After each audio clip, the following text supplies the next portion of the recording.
would set sail aboard one of the world's most luxurious cruise ships for a floating film festival that dared to chart new waters. While some stars communicate with fans through the internet, Silversea Cruises' tribute to the Silver Screen brought them together for a week of fun. Aboard the vessel cloud, between those die-hard movie buffs share the magic of Mediterranean. What's called? It is probably more pleasurable festival I've ever been on. This being on ship is perfect. This is a holding tone. While central territory from which dozens of fans come over the port of Vacation, Portuguese capital, Lisbon. Scheduled stops aboard the floating palace would include the Spanish seaport of Malaga, where native son Pablo Picasso swore the light was like no other in the world. On to Sicilian waters. A craggy coastline would reveal the ancient city of Agrigento, where Zeus was worshipped by the Greeks 2,500 years ago. Their final destination was Athens, Greece. Legend holds that ancient gods created the Aegean Islands by whimsically skipping stones. Unlike other Mediterranean cruises, this one had a purpose beyond showing its passengers a glimpse into the past. In tiny cobblestone villages and on grand Euro boulevards, fans would get to know Ben-Hur as a grandfather, discover that a West Side Story star really does like to dance. Getting into step with each other didn't take long, as fans and stars quickly acknowledged the common bond of family. I get to be with my kid and go places I normally wouldn't go and relax, talk to people in a way that I find a lot of fun. Instead of just kind of acting as fans, you get to know them a little bit, they get to know you a little bit. The unique film festival was masterminded by movie expert and New York University professor Richard Brown. The veteran interviewer for the American Movie Classics Network and Harvard University coaxed untold celebrity stories. The coveted Oscar won by Richard Dreyfuss was at his moment of triumph touchingly hollow. I was sitting in the audience and my name came out and I walked up on, and I knew I was going to win. You know, sometimes you know, and I knew I was going to win that night. And I came up to the podium and I took the Oscar in my hand and I turned around and I looked out onto a sea of strangers. People I didn't know, people I was disconnected with, people I didn't feel intimate with, and I just felt a kind of strange sadness. Drawn closer by such shared intimacies, everyone soon found a common conversation topic: the shamelessly luxurious Silver Cloud. The high-style, high-seas cruiser is a dazzling statement to the interior designer's art. Accommodating just 300 passengers, it boasts a crew of 200, resulting in service so good it seems almost psychic.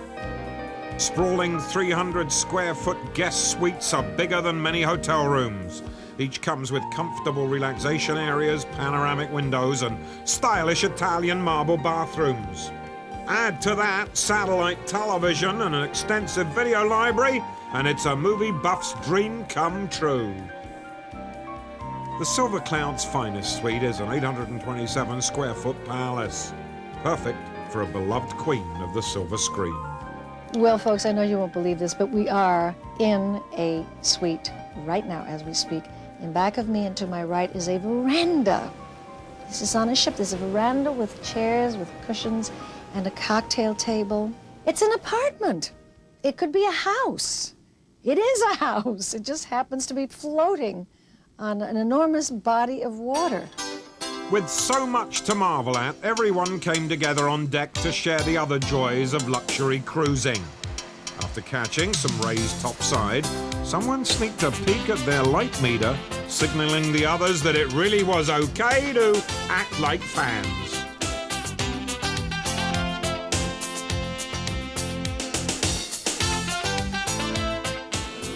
With keepsakes captured on film, shipmates who were becoming friends feasted under a Spanish sky. To the backdrop of a Moorish castle on the hills over Malaga, stars and fans discovered that they shared much more than just a love of movies. Swapped stories over piping paella, revealed parallels of life that transcended occupation and location. Then came a flamenco rhythm. It was Rita's cue to strut her stuff.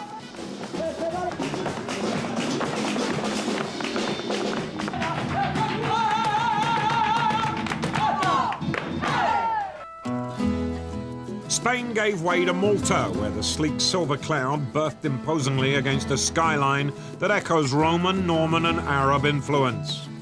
According to legend, a shipwrecked Ulysses took one look at the magic and mystery of this island and decided to stay. The passengers instead took in the sweeping vista of Malta's Baroque, Italian-inspired architecture, and then headed back to the dock to set sail for the next port of call. Sicily rolled out the red carpet for its visitors with the local equivalent of a block party in a city founded in 580 BC. The focus was on the temple to Zeus, built by ancient Greeks who turned Agrigento into a major city during classical times. World travelers were awed by the monument that stands as if defying time itself. A grandfather gently explained the passing of civilizations, while a mother shared the magic of the moment with daughter Fernanda. By then, stars and fans had become a single unit of Americans abroad, all thanks to a film festival with a big difference. Back at the Silver Cloud, dinner time speculation centered on the age-old question, what's a Greek urn? Table hopping became popular as new friends feasted on gourmet delights, inspired and endorsed by the world's finest chefs, then lovingly prepared in the ship's galley. Others dined topside, but no less elegantly, at the Silver Cloud's more casual terrace restaurant with a view. Clearly no ordinary film festival, each passenger took home something different from this tribute to the silver screen. It was more than exotic Mediterranean ports of call, more than stars and fans meeting in a way that would be unlikely on dry land. Bringing together two very different groups of people allowed everyone to see themselves and others as they had never done before. I'm getting to know the inside workings of several movie stars and their inner feelings and seeing them as people, which is really, I think, fun for everybody. Nothing against celebrities who communicate with fans over the internet, but cyberspace is a cold, cold place compared to the camaraderie of a cruise where ultimately everyone's in the same boat.